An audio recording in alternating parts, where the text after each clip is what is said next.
All right, welcome everyone. Uh, glad I could figure out YouTube as well. Come on in, guys. Welcome, welcome. This is I don't want to say a brand new event, but yeah, I've never done this before. This is going to be a live book reading. So I'm going to be reading a chapter, or at least part of a chapter of my upcoming book, Your Anxiety is Giving Me Anxiety. And this chapter in particular is called Drowning in Vibes. So we are really going to target today present moment anxiety. And then I'm going to give some time at the end for a live Q&A. Obviously, questions all about mental health and anxiety so that I can help you navigate what's going on. But this is such a practical chapter, and it's going to give you a lot to think about when it comes down to your everyday life and what in your everyday life is sparking, is creating, is cultivating anxiety, which is a lot. There is a lot going on right now. Um, yeah, so we're going to deep dive into that. So please save your questions until the end. I am going to accept live questions in the webinar room in Zoom. So it's a free link. We do have moderators on YouTube right now. So if you guys wanted to hop into the Zoom room to ask your questions at the end, feel free to do that. And yeah, we do have a little Q&A button here in the Zoom at the bottom. So that's going to be really the only way I get to see your questions. So if you are on YouTube, please hop on over to Zoom and we'll just add that link right now. I do have another one of these coming up on November 29th, same time, 1 p.m. PST. So if you're watching this after and you do have a lot of questions, then please hold off until our next chapter reading. And that chapter is going to really blow your minds. It's about quantum anxiety and future anxiety, and we really get into the deep stuff. But this is a good kickoff for now. And yeah, I guess I just wanted to mention like you guys are my community, right? Um, and you know that like mental health and anxiety, I've talked about it before, but it's not really my thing, right? If someone were to peg me as a thing, it would probably be remote viewing or maybe aliens or like whatever, but probably not peg me down for anxiety. And I just wanted to sort of preface by saying this book was birthed, like that's what it felt like because it took 9 months to write it. But this book was really truly born out of a desperate need to better understand anxiety, what it was, where it comes from, and how to solve it sustainably. And what I found everywhere I looked in society was that whether it was Eastern and you just breathe through it, or it's Western and you pop a pill to get through it, there really what like no one was talking about what exactly anxiety was. And for me, having my past life regression background, I know that in order to heal a trauma for good, we have to go back to the initial source of the trauma. And for me, it's like, okay, great. Well, if I don't know what anxiety is or where it's coming from, then how can I ever heal it for good? Um, we just keep targeting the symptoms of anxiety. Okay, well, here, let me give you everything you need to know to feel better in the moment. And that's great for the moment, but what happens tomorrow when I have another panic attack? And personally, I've suffered from anxiety my entire life, different sort of levels and different forms. And 2024, man, it really hit me. And this is what sort of spawned this book, is that I just wasn't finding the real solutions and also the real understanding of what it was. And when I started to look into what exactly anxiety was, I realized immediately why no one's figured it out. Because it's really, really impossible to pin down. It is so hard to define. It is so hard to pinpoint. Everyone experiences the symptoms and reactions of it in slightly different and various ways. Um, so I sat for a long time thinking, how can I write something that's going to give the solution to everyone. Um, and I know that no one's really talked about it the way that I am in this book, which honestly gives me a bit of worry because I think people are looking for quick fixes, and this book isn't. This book is reprogramming your entire neural network. Not an easy feat. Um, and it takes time, and it takes presence, and it takes awareness. And I started to realize that anxiety is not the enemy, it's simply a messenger. It's here to teach us, it's here to guide us. Except if you keep shutting the door on the guide, you're never going to listen to its messages, right? Um, so anyway, I'm really proud of this book. I'm a little apprehensive because I'm not a doctor or a therapist. This isn't my field, but I just know that this is it's going to be what people who have looked everywhere are finally going to need, especially after this year. All right. Okay. And then someone in the comments here is just asking about the audiobook. I am actually going to be recording the audiobook coming up in 2 weeks. And I'm still suffering from a little bit of an ear infection, so you could probably hear it in my voice. My energy's back, my body is just suffering, but um, so I'll be recording the audiobook. That'll be ready and released in January as well, once the book is released. I also want to put it out there that right now, for the month of November, if you purchase the pre-order and you send us a screenshot of your purchase, no matter if you get it from Walmart or Target or Barnes and Noble or Simon and Schuster or Amazon or wherever, it's all over the internet right now.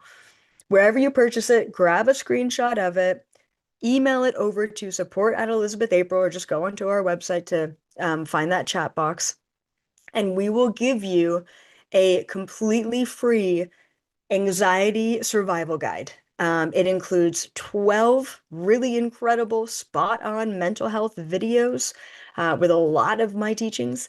And then it also includes a 24-page anxiety workbook. And it is in-depth and intense.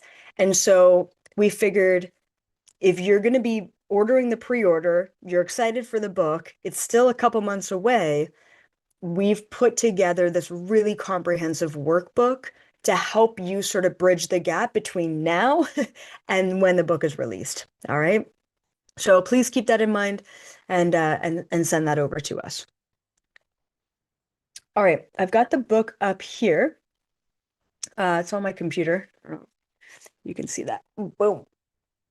Yeah. I'm so excited. All right. So I'm just going to read chapter 4, or at least part of chapter 4. I think this will give me a really good practice session for the audiobook as well. I'll just tell you that, like, I almost failed grade 3 for reading and writing, and my biggest nightmare in school was reading out loud. So I'm definitely confronting some like inner child traumas by reading to all of you. And same thing with the audiobook. It's like it's nerve-wracking just reading and getting recorded and whatever. But also it's my book and my language and all of that. So it's a little bit easier. But yeah, just wanted to mention that. And yeah, so I'll be basically looking down because that's where the book is going to be. So once again, this is going to be chapter 4. And then, like I said, if you have questions about anxiety, or mental health in general, but specifically, obviously, anxiety, or of any of the content in the chapter, then please go to Zoom and type in your questions in the little Q&A box. And then that's what I'll check out after reading some of this book. All right, chapter 4, Drowning in Vibes, Navigating Present Anxiety. Hey, anxiety ally, do you ever feel like throwing in the towel? Like, no matter how hard you try, there's always this underlying sense of overwhelm lurking just in the background. The house never stays clean, the bills seem endless, and let's not even get started on the constant doom scrolling of global catastrophes. Every headline feels like another brick added to the weight that we're all carrying. On top of all of this chaos, we're becoming more energetically sensitive.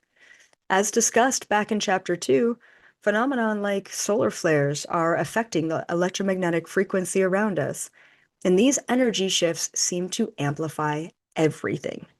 Suddenly, paying the bills isn't just paying the bills anymore.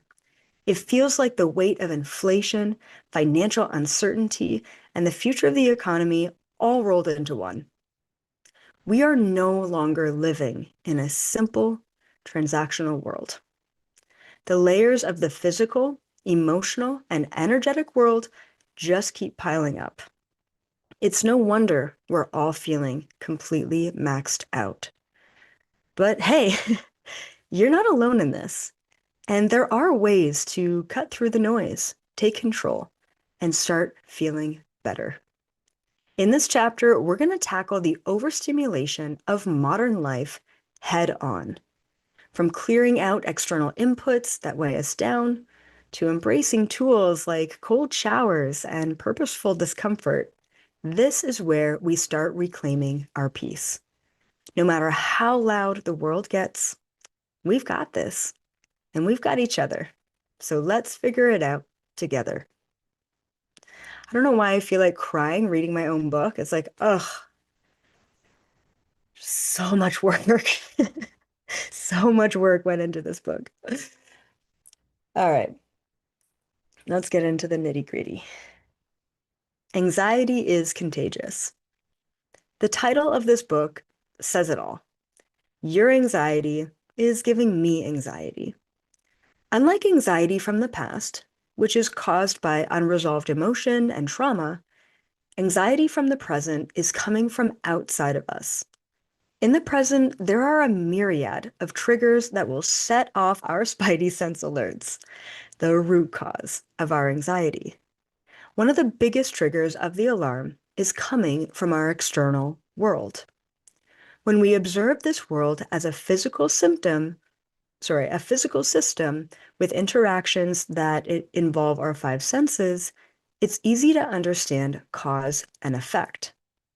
You smell a freshly baked croissant in the coffee shop, and you immediately feel hungry. Cause and effect.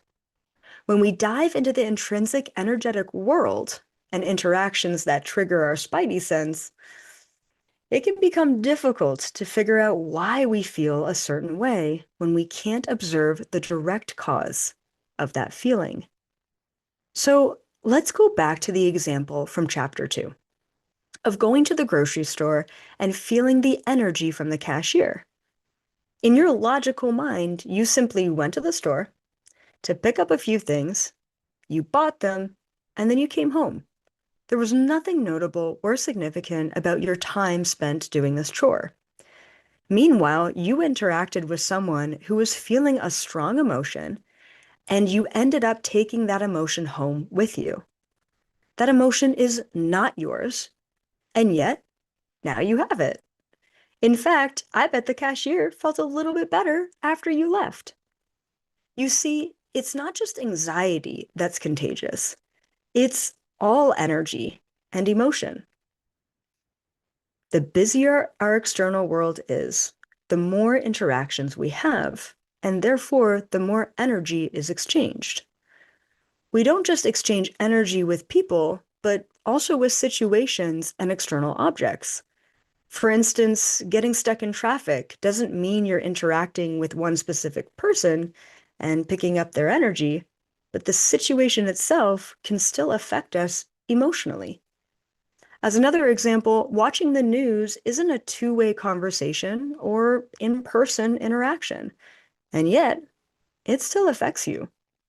Maybe you watch the news coverage of a war happening overseas and you see the misplaced children on the screen.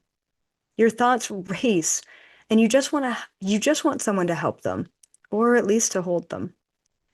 If you're a parent, you might think of your own children and what they would go through in the same situation. All of these thoughts and emotions happen so quickly. Your conscious mind doesn't even have the chance to recognize them. After watching the news, the rest of the day feels off. You feel removed from your own life or just sad and unmotivated to do anything. But you might not recognize that this feeling you have has come from watching the news earlier. So you can't exactly pinpoint the cause of the emotion. Your mind starts to spiral, attempting to figure out what's wrong in order to prepare for the best solution. Once again, the cause of anxiety is that spidey sense alert. And the symptom of it is your mind and body responding to that alert, attempting to solve an unseen issue. Catch my drift? The world around us prompts us to constantly engage. And within those interactions, we are bombarded with energies that we need to process. This is why naturally anxious people often choose not to go out and do much. And if we do, we need at least a week or two to recover. Are you the same way? But because we have never been taught about the energetic connections in the world around us, our minds only focus on perceived physical threats. It's really the confusion about why the alarm is ringing that creates the majority of the anxiety symptoms. That's pretty key. When I began teaching, when I began teaching my mind to solve problems by observing both the physical and non-physical worlds, my anxiety began to decrease exponentially. This chapter will explore the unseen connections around us and how to navigate them with ease. Remember, this book isn't going to stop the daily challenges of life, but instead teach you how to navigate through them without any extra effort or anxiety. Change is the constant, but how we respond to the change is everything. Before we move on, let's assume you've already begun, or even completed for now, the process of clearing out energy from the past. While it's possible to learn new techniques for managing present moment anxiety while still carrying unresolved past issues, until the past is processed, you will continue looping back into old anxiety patterns. This is why addressing the past is essential for breaking the cycle and truly moving forward. If you haven't yet started the process I laid out in Chapter 3, I suggest you do it before getting started with this chapter's concepts. Obviously, Chapter 3 was pretty important going into this, but that's fine. You'll read the whole book eventually. All right, consumption versus creation. I recently realized that I was wasting a lot of time scrolling on Instagram. I tried convincing myself that I needed to be on there because it was my main platform to reach people, but the justification just didn't stick. When I found myself spending hours staring at my phone, I had to ask myself, am I creating or consuming in this moment? And the answer most of the time was consuming. Then I needed to ask the follow-up questions. Is consuming this content benefiting my overall well-being? And not surprisingly, most of the time, the answer was no. I use this technique now as a self-check-in for myself. The question, am I creating or consuming, is one that I believe we all need to be asking ourselves. As we consume more, we naturally stimulate ourselves more. It could look like consuming content on YouTube, listening to podcasts, or binge watching Netflix. But it could also be buying stuff we don't need from Amazon, eating that whole bag of chips, and so on. Think of consumption in your life as input. When we input things into our minds, our bodies, and our souls, it has an effect on us, either negative or positive. When we are inputting more than we are outputting, a sort of energetic traffic jam happens. Our minds and bodies can only handle so much input and consumption. Eventually, there needs to be output. Think of the oversaturated sponge example from Chapter 2. A dry sponge can only hold so much water before it gets to be too much and it all pours out.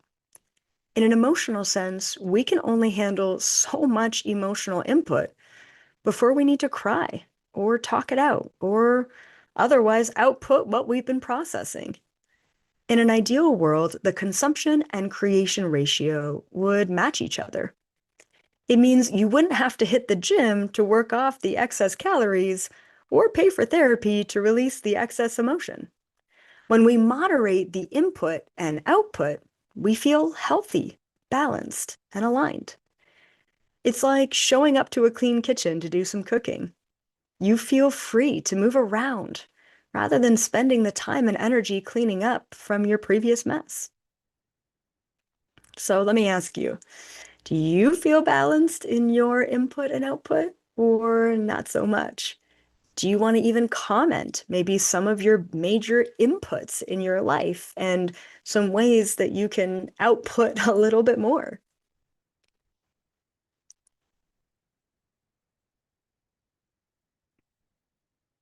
Our current world is dominated by consumption, eating more, working more, spending more, and doing more. It never ends. I think so many of us have become trapped in consumption, not only because society pushes it, but because it feels so good in the moment. Buying that thing, eating that thing, spending that money, scrolling for hours, all has been proven to release chemical compounds like dopamine and serotonin in the brain. The effect is like getting a hit of a new and potent drug. Eventually, we get used to the feeling, and buying that one thing isn't enough to give us the same hit. So we buy more, or eat more, or consume more pointless videos on TikTok, and so on. Consuming overstimulates our physical and mental bodies, leading to overwhelm and therefore anxiety. When we do choose to create something instead of consuming, it's not as rapidly rewarding. It takes time, patience, presence, focus to take action. Making a meal is a great example of creating. Recording a video rather than watching one is a great example of output rather than input. Of course, when we make food, we get to enjoy both the creation and the consumption. Similarly, creating a business takes a lot of time, hard work, and dedication, but eventually you'll be able to enjoy the financial benefits and consume what you've created. These days, so many of us want that immediate dopamine hit rather than taking the time to create. When we aren't actively creating our reality through focus and action, we feel unfulfilled and stuck, and of course, anxious. So, what's the solution? Well, it's balance. Take a hard look at your life and day to day. Ask how much input, sorry, how much output versus input do you participate in? And then ask yourself, of the output, how much is it for myself and how much of it is for others?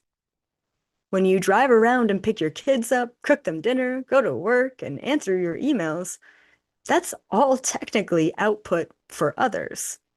When you take a bath or write in your journal or set intentions around what you want to manifest, that is all output directed towards yourself. In a lot of ways, distracting ourselves from the real world through external stimulation and input can be a way to decompress, or it can be placing a band-aid over the overwhelm we all feel. I recommend finding a balance between consumption and creation, as well as a balance between giving and receiving. All right, I'm going to read one more section of this chapter, and then we're going to get into the live Q&A. I hope you guys are enjoying this so far. Like I said, it just brings me so much happiness to be reading this book and just feel how it's going to impact people. I mean, and I want to just say that this is like the fluffy part of the book. Because it gets freaking weird, all right? And that'll be the next book reading on November 29th. We're gonna go into future anxiety and like quantum anxiety and like we're gonna get weird with it. But just a reminder, guys, if you end up buying the pre-order book this month, anytime in November, and you send us a screenshot of your receipt and your order, we will send you the Anxiety Survival Guide kit. Okay. 12 full videos, some never released before, and also a 24-page anxiety workbook. That should pretty much do you until your book arrives, because it's extensive and it really is going to prepare you for this content. All right, moving on. Limiting external inputs, and this is in the same chapter. The cycle of stimulation, overwhelm, and anxiety can become toxic. It begins with too much input, leading to feelings of exhaustion and unfulfillment, which then drive us to seek even more stimulation or make impulsive choices. It's a loop many of us have found ourselves in at one point or another. Now let's shift our focus to material stimulation. I first grasped this concept after my partner and I had our son, Bodhi.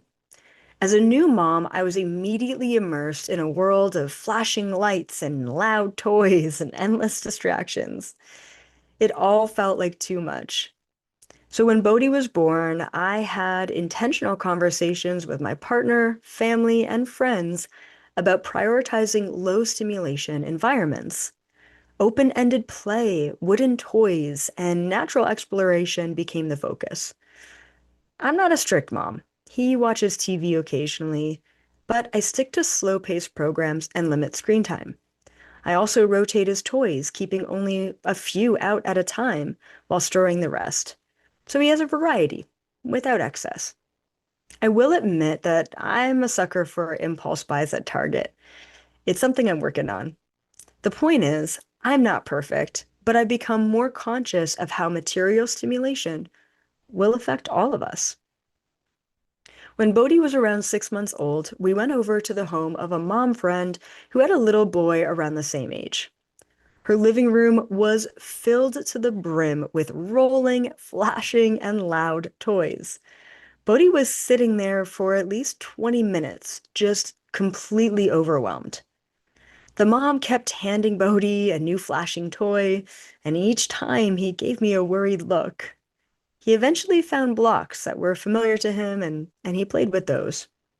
The stark contrast of environments between the friend's house and ours made something extremely clear to me. The more stuff we have around us, the more overwhelmed we become. In fact, there have been multiple empirical studies conducted that conclude materialism has a direct and profound impact on our overall psychological well-being. And children in general are more sensitive to their environments, which means that we should be even more aware of their external world. When we overexpose them to too much stimulation, they become used to it and then expect it. And of course, when that level of stimulation isn't available to that child, they react negatively. These days, so many toys and products are designed to keep kids engaged. But engaged in what exactly? Keeping their attention, preventing boredom? It makes me wonder, are we all projecting our own addiction to stimulation onto our children? Who decided that a 2-year-old needs an iPad just to make it through a trip to the grocery store? Is it really for the child, or is it because they become so accustomed to external stimuli that without it, they feel anxious? Or perhaps it happens because the pattern, sorry, or perhaps it happens because the parents need a break. What I've observed in public spaces is even more concerning. Families sitting together at restaurants, and yet no one is speaking or even making eye contact. Everyone is glued to a device, children included, often with headphones on. It's as if we've forgotten how to simply exist without constant input. And the more I pay attention, the more I realize just how deeply ingrained this cycle of overstimulation has become in our society. All of this leads to long-term concerns and implications for future generations. As adults, we're constantly surrounded by stimulation, especially because technology, particularly our smartphones, often plays a dominant role in our lives. When was the last time you truly engaged with your five senses? Just one at a time.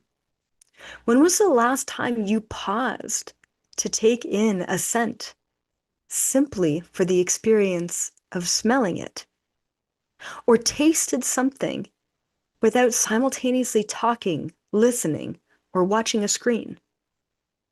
When was the last time you did absolutely nothing, not even thinking, just to be?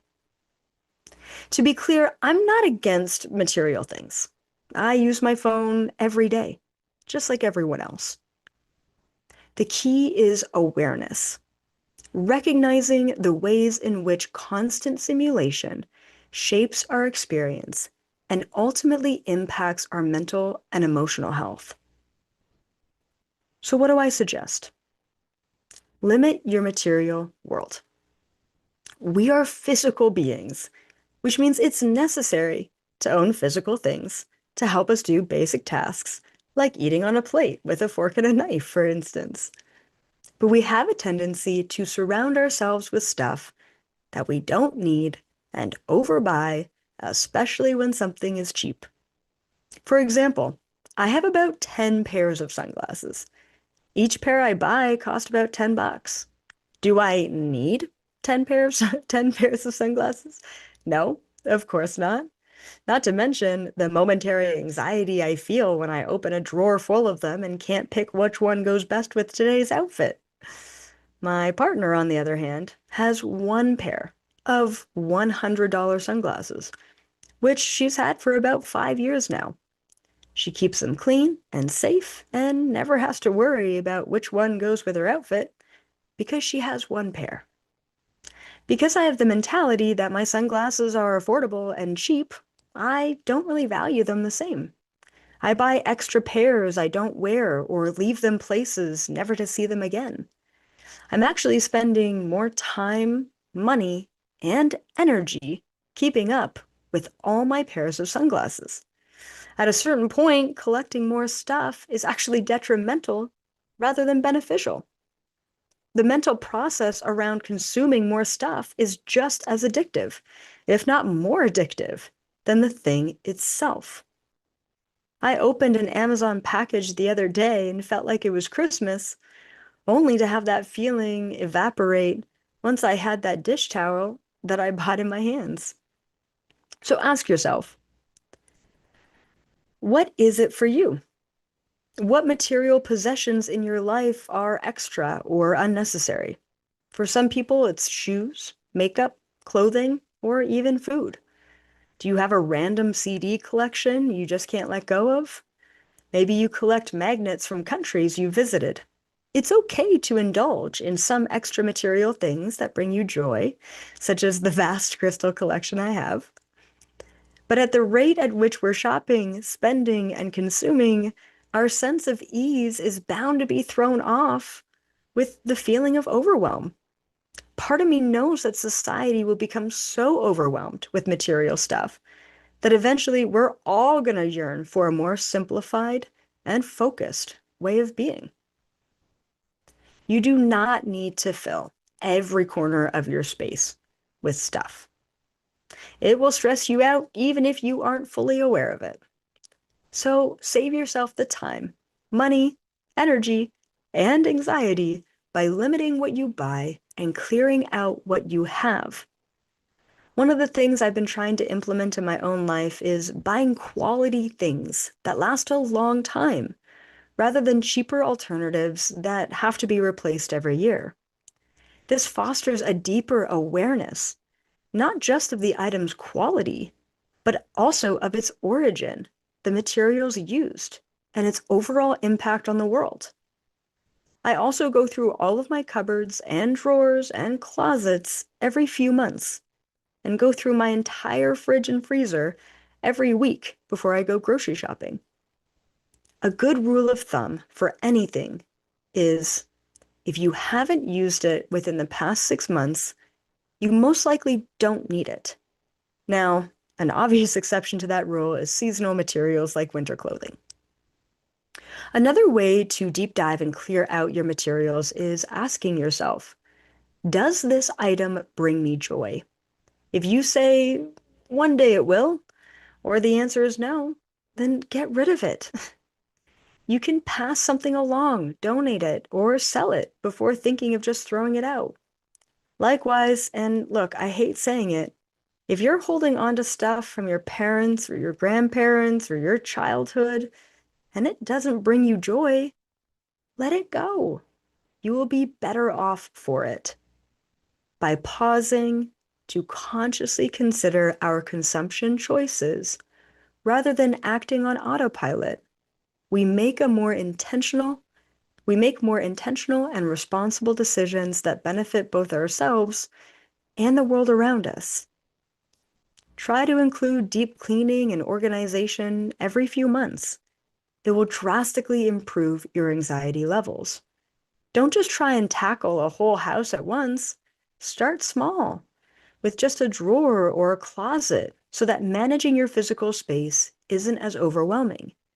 Just like when we try and tackle the anxiety in our mind, by breaking it down and focusing on the past, present, and future, it becomes easier and easier to navigate.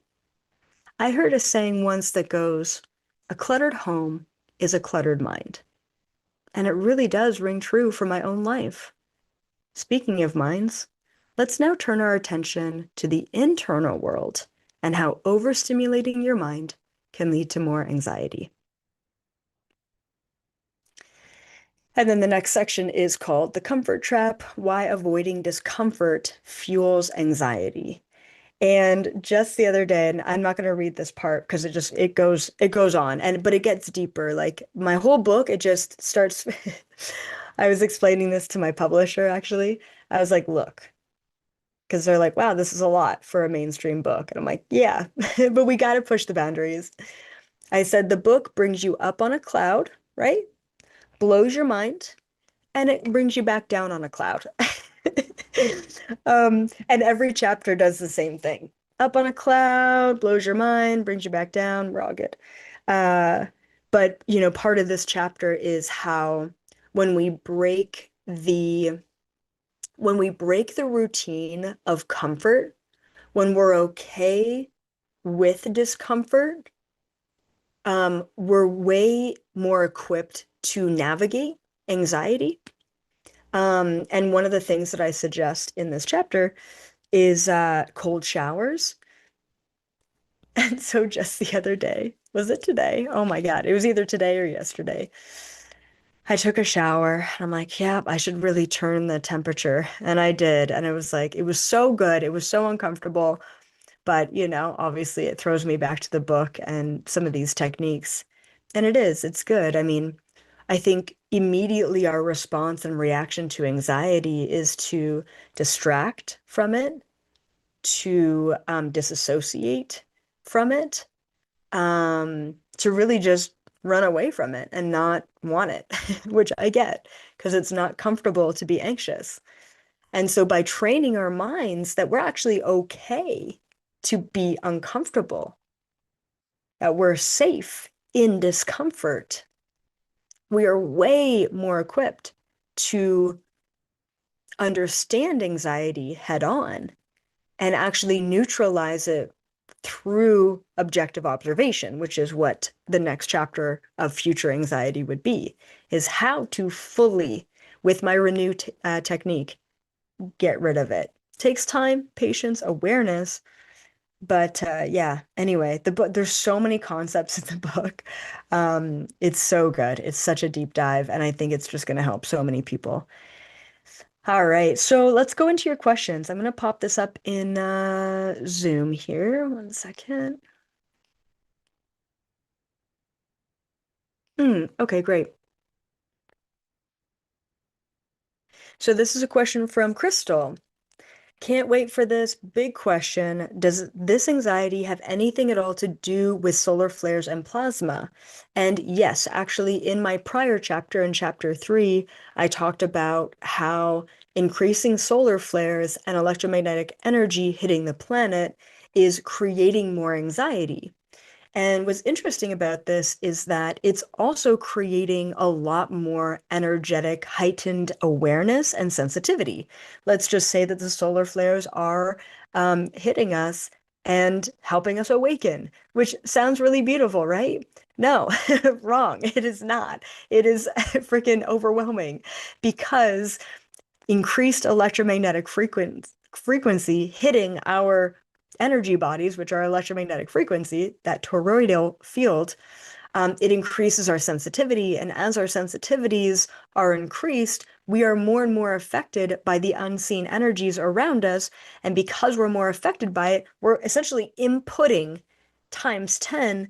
And the extra inputs caused from the solar flares are increasing our anxiety. So, yeah, roundabout answer, but absolutely. And that was a big part of my chapter beforehand is that yes, solar flares, oddly enough, are increasing our anxiety. Um, Not proven, just an opinion. Just take it or leave it.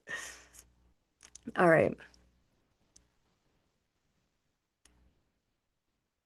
Okay, great. So, this is a good question from Connie. Is there any tips for those of us who have been labeled with a mental health diagnosis but are gifted and feel miserable? Sorry, mislabeled. Yeah, okay. So from my own, this is like my own opinion, okay? From my own opinion, there are pros and cons to being labeled, okay? The pro is you can take that label and understand that pocket of yourself based on the like umbrella of the label. So for me, right, like one of my labels was like medium, like I'm a medium, or I'm a past life regressionist, right? Or I'm a psychic. Like for me, it's like, well, what does that mean? When I was diagnosed with lupus, it was like I was having all these crazy symptoms in my body at like 18, and I got all the blood work, and they're like, yeah, it's lupus. And I'm like, what the heck is that?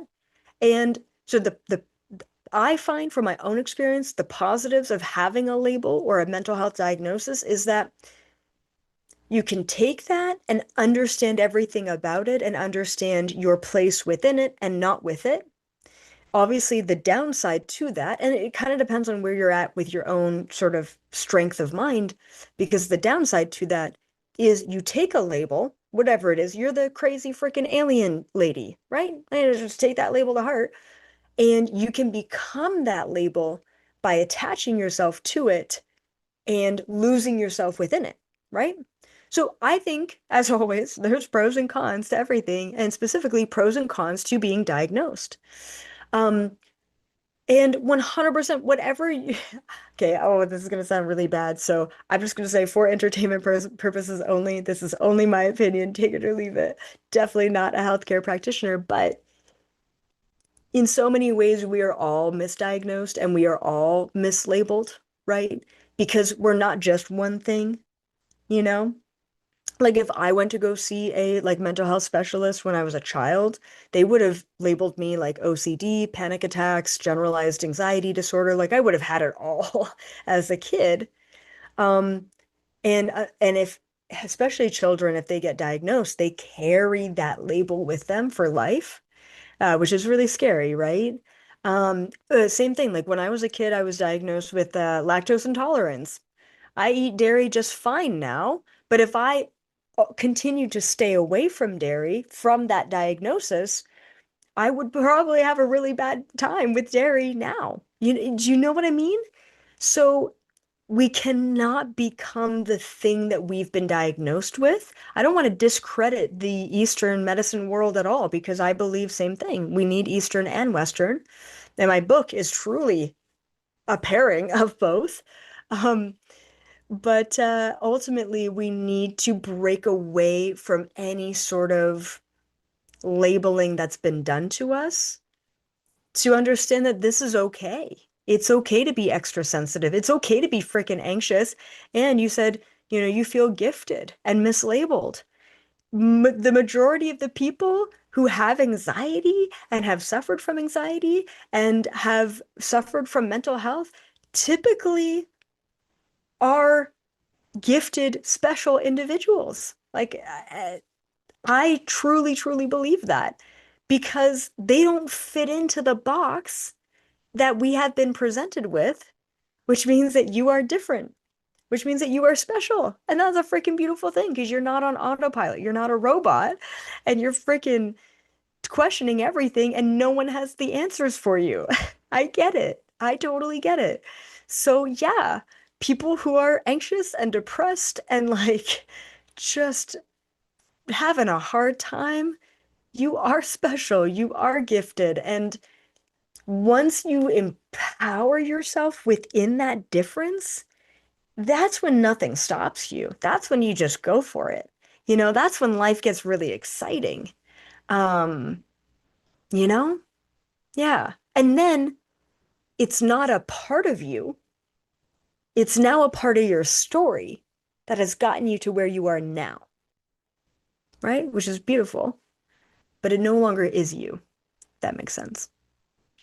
All right. All right. Let's see what other kind of questions you guys have.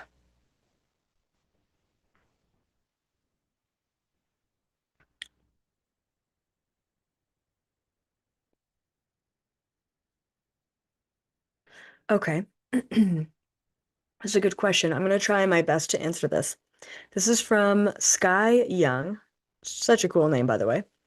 Speak to why we chose this lesson slash challenge in our curriculum before we came to Earth School.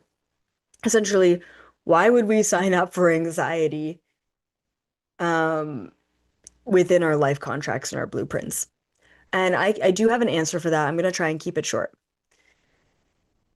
I have like two things I want to say. One is we never truly grow without challenge. Obviously, suffering is a part of challenge. So that's one pocket. It could be financial challenge, it could be mental health challenge, it could be challenge in romantic relationships, it could be whatever. Everyone's got their thing. I got my thing, you got your thing, whatever it is. It's probably different things, but similar. Um, you have to have challenge. The richest people in the world are challenged with their own happiness, right? Which is ironic. It's like they want what everyone thinks they want. They have what everyone thinks they want, and yet they don't have really anything at all. So we all have our own things going on. Okay. So that's one why we would choose mental health and anxiety. Now, the other reason why we would choose to suffer from anxiety in our blueprints and our contracts is because anxiety is intuition. Come on, you're an old soul. You signed up for this because you kind of wanted an extra, superpower, an extra little spidey sense. I call anxiety our spidey sense. Like, just imagine the Spider-Man movies. Like, what happens before a catastrophe occurs in Spider-Man's life? Before the freaking Octo-Man comes through the window of the cafe, right? He go, he's got a sense something's going on. What if Spider-Man ignored his Spidey sense? What would happen, right? It's like the terrible circumstance would happen, or the Spidey sense would just get louder and louder until he finally listened to it. Our anxiety is our Spidey sense. So you signed up to suffer from anxiety so that you could learn what intuition was. And all it truly takes out of my whole book, all it truly takes is you stopping and listening to your anxiety. Unfortunately, it is not that easy because every single ounce of our entire being wants to run and hide or fight and freeze from anxiety because that is our automatic biological response to something that is uncomfortable or threatening. And that's what anxiety feels like. It feels like a threat, and it's not. It's a messenger alerting you of a potential threat or something that you haven't fully looked at, right?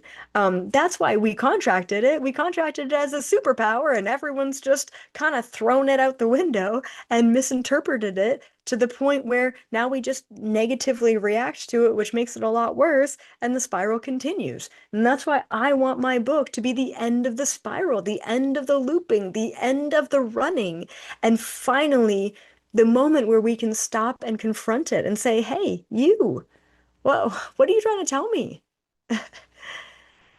And once we listen, we gain access to the messages. So, as an old soul, as an evolved being, you're gonna have anxiety because it's an extra sensitivity. Anyway, gets me all riled up.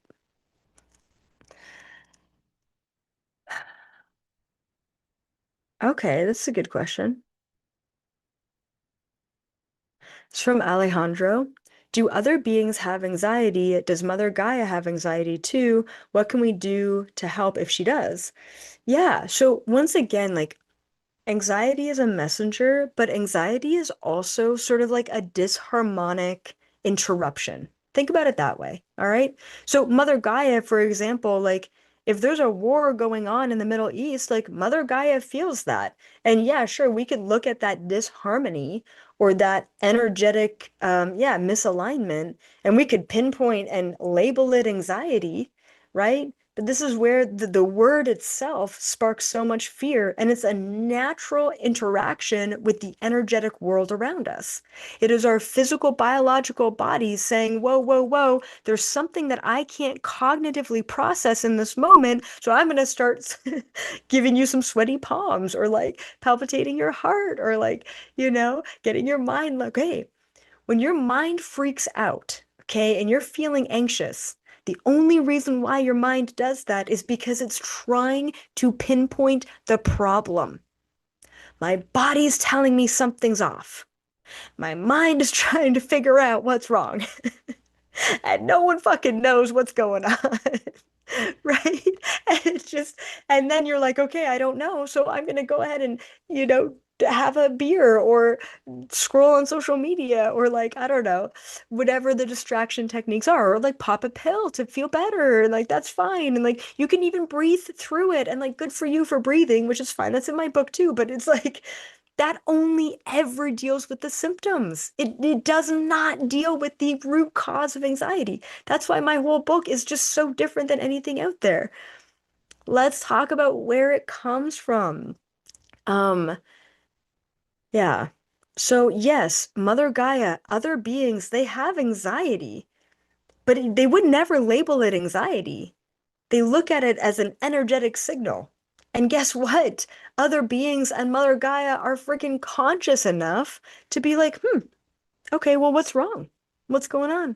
Hey, buddy, you're trying to tell me something? Hey, these symptoms are coming up. Hey, I'm feeling a little disharmonious. Like, when it leads to all of the symptoms, it's too far gone. You probably didn't listen to it for the past 6 months. It was just getting worse. You're finally sitting down to listen to it.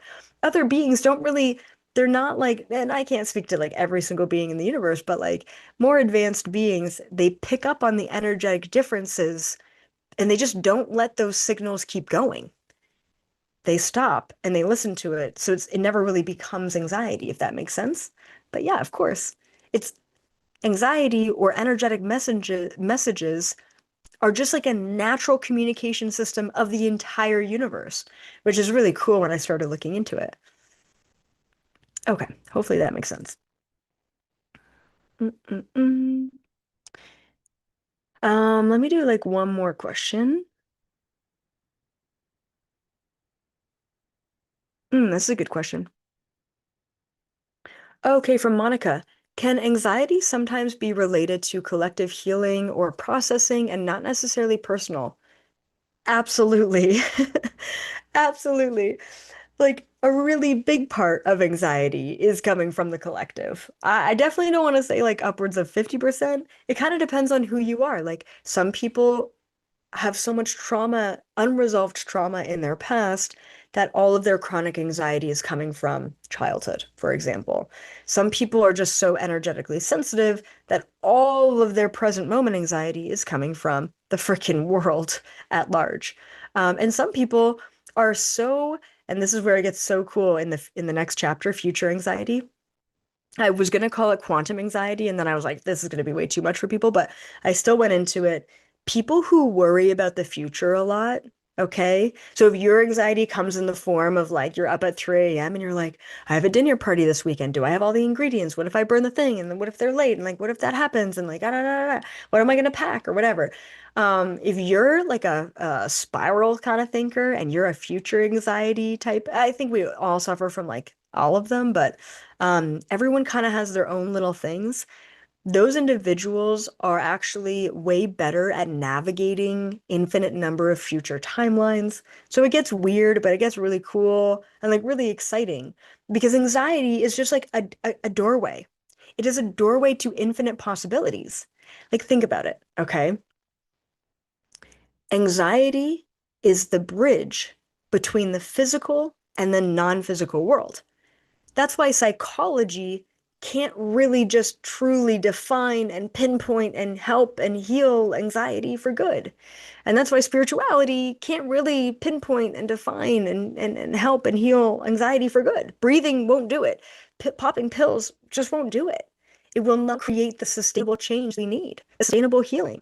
What I found is that anxiety is the bridge between your physical body and your soul. And so energetically, it's kind of like, I think I put this in the book too. It's like lightning and thunder. You know how like you see the flash of lightning in the sky and then you count the seconds to see how far away it is, right? The lightning always happens first, and then you hear the thunder. This is exactly how energies, interactions, inputs, outputs, anxiety, and the freaking universe at large processes through our being. The light happens first. The energy happens first. The subconscious awareness occurs, and then our body responds to it. Anxiety is the bridge between our energetic bodies trying to tell our physical bodies something, and our mind is the only way to cognitively understand, logically understand what that message is. Right? Anxiety is the bridge, and the only way to stop it being a problem, obviously, we have to reframe it as not a problem. We have to stop and listen. That's what we have to do. If we're not stopping and listening to the energetic messenger, to that ping, to that spidey sense, to anxiety, then the alarm bells are only going to keep ringing. And it's only going to be more and more of an issue. All right. So once again, guys, I've got a another live reading. We're going to be getting into the quantum anxiety happening November 29th. So that's a Saturday, 1 p.m. PST to 2 p.m., another hour. Same thing. I'll kind of be chatting about anxiety, read a part of the chapter, take your questions live. And then, yeah, for this whole month, all right, be aware that if you purchase a pre-order copy of the book, you can send us that receipt and we will send you the survival kit, the anxiety survival kit, 12 full-length videos along with a 24-page workbook, absolutely free, just as a little thank you to everyone who is buying the pre-order. I really do appreciate it. I am working with a publisher now, so those pre-orders are very important and significant. Um, and then I am currently booking out my my book tour, which is freaking insane. Um, and I will be in Los Angeles, I'll be in Vegas, I will be in New York City, and then I'm also going to be in London, England for my book tour. So I'm very, very excited about that. And speaking of book news, my first book, You're Not Dying, You're Just Waking Up, is just about to be published and released in Japan. And that publication date is, I believe, November 16th or something coming up. So yeah, I'm just super happy to have that, being published in Japanese. And, I don't know. I'm just really happy, despite the ear infection and the healing. It's all working out and it's been really beautiful. So yeah, thank you guys so, so much for honestly all of your support and your love and your comments and your vulnerabilities in exploring and explaining your own anxiety and mental health stuff. I really, really believe this book can help a lot of people. And I'm just definitely was not the next book I expected, just like the first book I did not expect. But it is what's needed right now in society. So I'll be recording the Audible in just a couple weeks' time, and I think you can pre-order the Audible on Amazon as well. So just keeping that in mind, and the Kindle, you can pre-order right now. So, all right, guys, thank you, thank you, thank you. I love you so freaking much. And yeah, take it easy. Until next time, I'll actually see most of you tomorrow for the live coaching call happening at 1 p.m. If you want to join a live coaching call on Zoom, it is for members only. You got to be an awakener or creator. But it's incredible and just so heartfelt and just so needed. And I always do a group reading at the end, a little group tap in to see what